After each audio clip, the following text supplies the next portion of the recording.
we're hoping to play the long game in this one, so that we could potentially survive and put some pressure onto this ML Celine, because she's going to cleanse her debuffs here.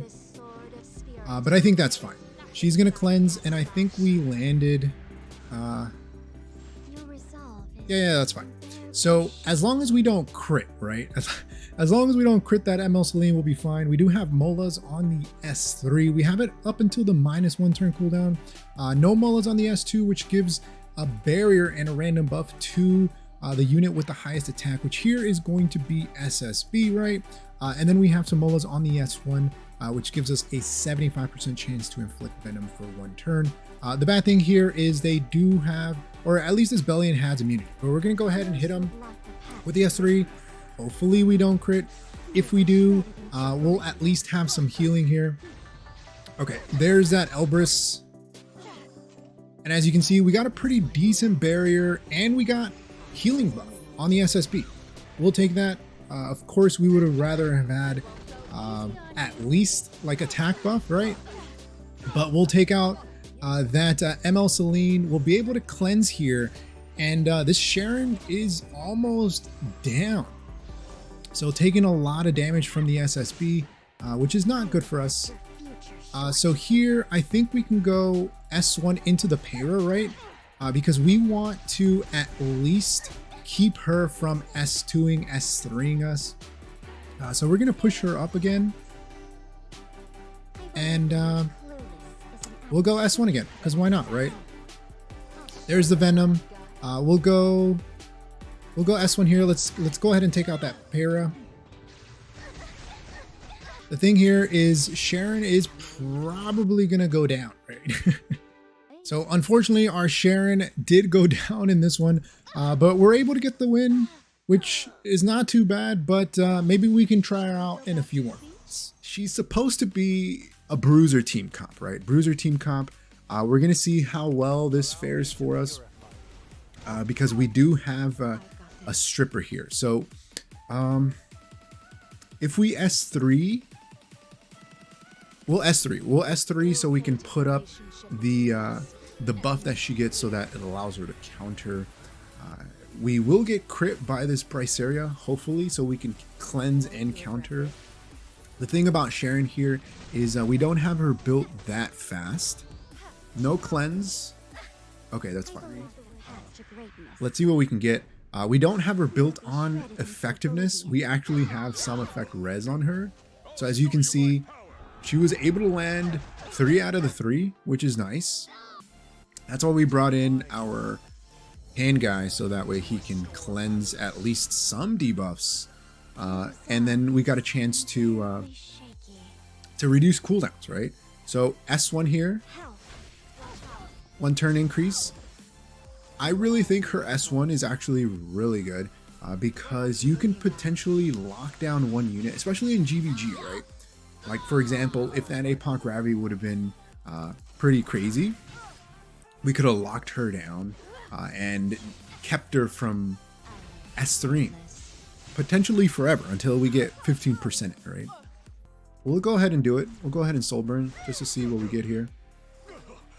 That's pretty nice. 3.9k on that Venom proc. That's not bad, right? So we'll go S1 here.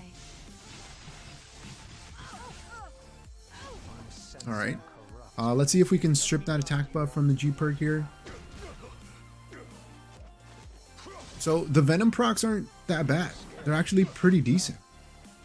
So we'll go ahead and soul burn. It's a 10 soul burn, right? We'll probably get the kill here, but you know, almost 4k damage for a Soul Weaver. That's not too bad. And if you notice, she kept putting the buffs up on the Spirit Eye Celine. So she's protecting that 1 unit. And in GVG, that's kind of the thing, right? You want to be able to protect at least 1 or 2 units, and then just put in work.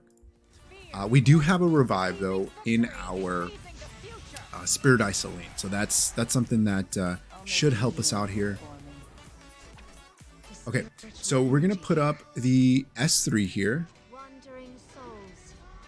so we can get the counter attack buff going, and then our Sharon is gonna hit him with the S3. the Rem. So we're going to try to keep her from potentially S3ing. If we can, I don't know. We'll see. I don't know if we're going to lap here. We might also get countered. There's the counter, which is not good for us. But there's the barrier. That barrier is huge, right? Barrier and healing. That's actually going to keep us alive for a little bit longer. All right. So the problem here is the anti-heal. The Rem with the anti-heal. Okay. So what we'll do is potentially we can soul burn, right? Okay, 1 turn increase. Very nice. We're going to go into the Rem.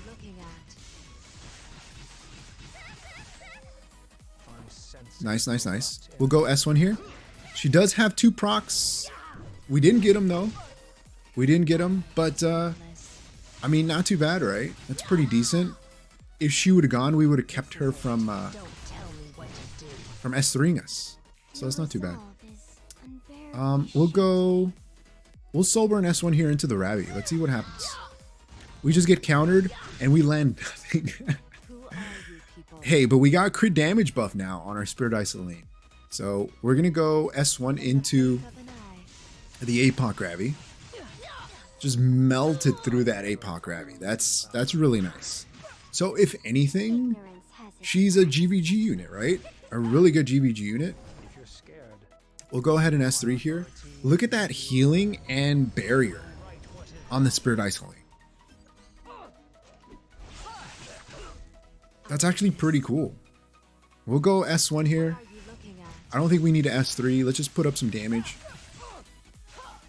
And she kind of did her job. If anything, even without the Venom procs, she was still putting up that barrier, healing, providing damage, or providing mitigation for Spirit Isolane. So I think she did a really good job in that. Right, here she is. We have Sharon. We have her on a speed immunity build.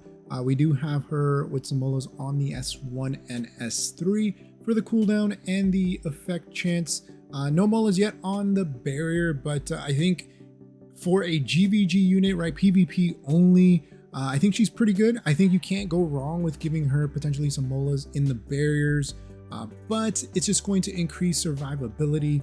You saw there, she did kind of go down with the SSB. She's 235 speed. I think we could make her a lot slower and a lot tankier, maybe push her up to maybe like the 215-ish speed, give her maybe like 25k HP with some more effectiveness and maybe even some FRES, just so that she doesn't get straight provoked here and there. We do have her on her own Artie Sacred Tree branch. This increases her effectiveness by 22%. So she's like at 50 effectiveness. You know, we're not going for getting all the debuffs on Soul Weavers. So I think 50 to 100 effectiveness is going to be fine.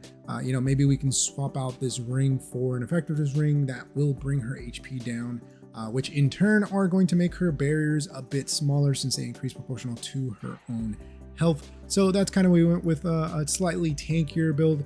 But I think at supporting one unit, like in that GVG format or like the 3v3, I think she did fairly well. I'm not sure about the Venom debuff yet, but hey, who knows? We'll see. Let me know what you think about Sharon. Did you pull for her?